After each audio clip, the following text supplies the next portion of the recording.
Hello, Augies Worldwide. I'm Dave Casler, amateur radio callsign KE0OG, here with another episode of Ask Dave. By the way, the term Augie is what we call subscribers to this channel. So if you'll subscribe to this channel, which costs you absolutely nothing, you become an Augie too. This question comes from Ed K6SDW. And he says, I'm a renter, thus I'm currently using a very compromised quarter-wave vertical ground plane bolted to the top of a wooden fence operating HF. My quarter-wave vertical uses the Wolf River 100-watt loading coil and about an 18-foot stinger for the different bands. You have to adjust it. Well, if you want to get 20, you're going to have to kind of shorten that thing just a little bit. And then you move the little coil connector up toward the top. As you come down, you go to the lower bands. When you want to go to the higher bands, you have to shorten that whip, which is often most easily done from the bottom. So if you have a little step stool right next to that fence, you're in good shape. If your radials are insulated, I think it would be better, because if somebody reaches over the fence and touches those, that's not a good thing if those are bare, okay? Wolf River 100-watt loading coil, we did a review of the Wolf River Take It Along, which is what it sounds like you've got there. It's a very nice antenna. It's a compromise antenna because it's so short, but only about 3 dB down, I think, is what we found in our testing. By the way, the stainless steel coil for that acts as a resistor. The whole coil is about 5 ohms of resistance. If you use just up to the 20 meter part, you're only using, a fraction of an ohm or something like that. But just something to consider, that if you're using it down at the bottom for 80 meters, that it could be losing some of your signal as heat. I can tune the Wolf River coil for less than a 1.5 to 1 SWR, and I do make some contacts on 40 and 20, but nothing impressive. Well, that brings up a question. What time of day are you using this? What are you trying to do? Are you trying to do some DXing? Are you tuning to the right spots in the band to get the DX? Little things like that. For getting good DX, I highly recommend the international contests. There's a CQ worldwide contest that on different weekends is single sideband or CW or digital. The ARRL runs a similar contest that's worldwide DX.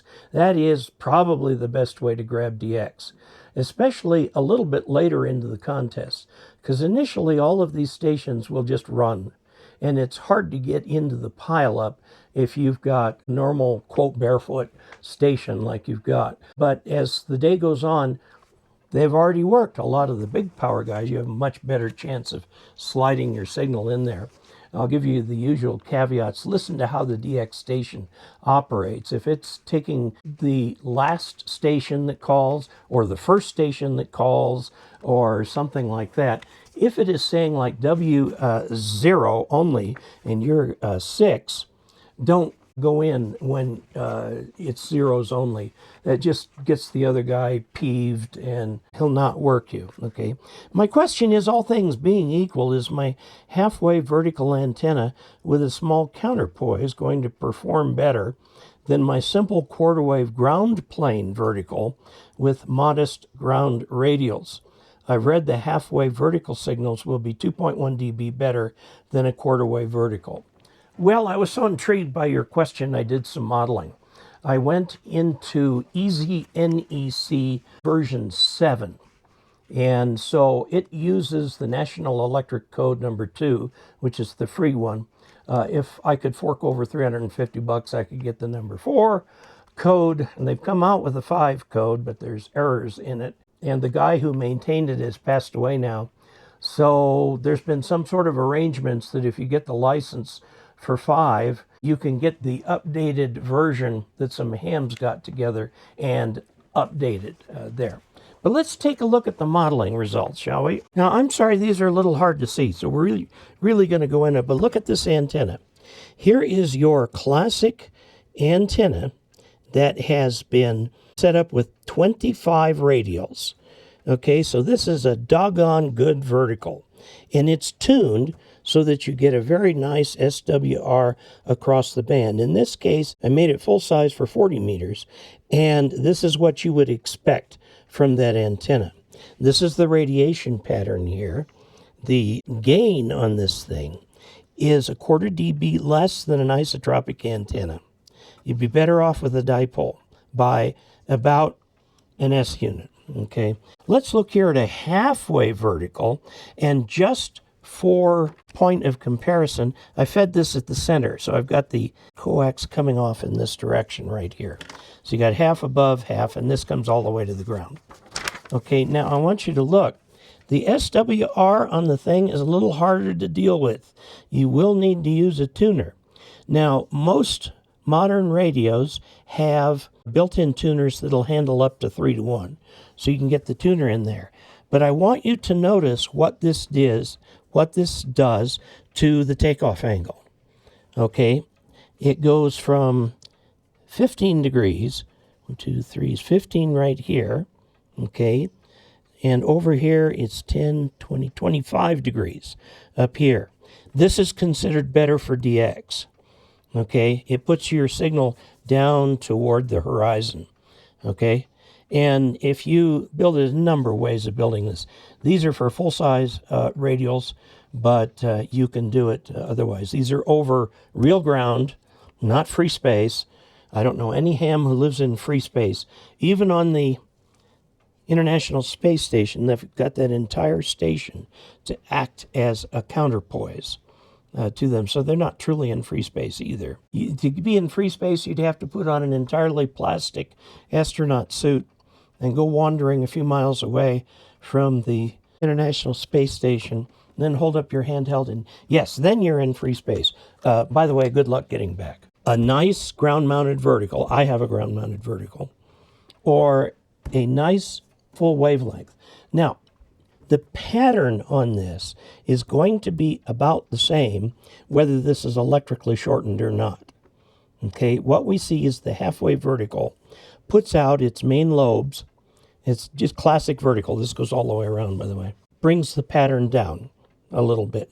That is about the only difference. Now let's look at this real tiny fine print. This is 1.87, if I've got that right, 1.87 dB greater than an isotropic, whereas this is 0.23 less than an isotropic. So what you're seeing is on the order of 2 dB more gain coming out of this. Okay, so that figure that you heard of, 2.1 dB, is proper, but it's a little hard to tell because of the different radiation patterns. The proper radiation pattern to somebody else may be up here, okay, which you'd get with the dipole, but wouldn't get with the vertical. So, pays your money, takes your choice, either that or you put both of them in. Anyway, there you have it. If you're going to mount one of the antennas that's a full half wave electrically, they'll have some counterpoises at the bottom, and they suggest that the base of that be about 10 feet above the earth. So get a 10-foot pole, put it up there, guy it very, very well so it doesn't bend that pole on you, and you can keep that thing up. I'd guy that really well. And I'd guy it again somewhere in here like the halfway point so it doesn't try to bend just the top of the pole where it's sitting up here. So if you're going to do the half wave, we'll call this ground down here, okay, and this pole is about 10 feet up to the base of that. There you go. I think that answers your question, and thanks for an opportunity to do some modeling. I found some interesting features in there and rather enjoyed doing that. So I can answer your question. Perform better is a very subjective type of thing. You'll probably get a little bit more DX, but you may have a harder time getting into local stations with that. 40 has a ground wave, not a big one. 80 has a reasonable ground wave. You can go 20, 30 miles on ground wave with that, and you need the vertical antenna for that. So if you put in, if you can find, they don't make them anymore, the step IR, big IR antenna, and get the 80-meter attachment for that, that'll give you a nice ground wave on 80 meters. But there you have it. So I hope that helps. Until we next meet, 73.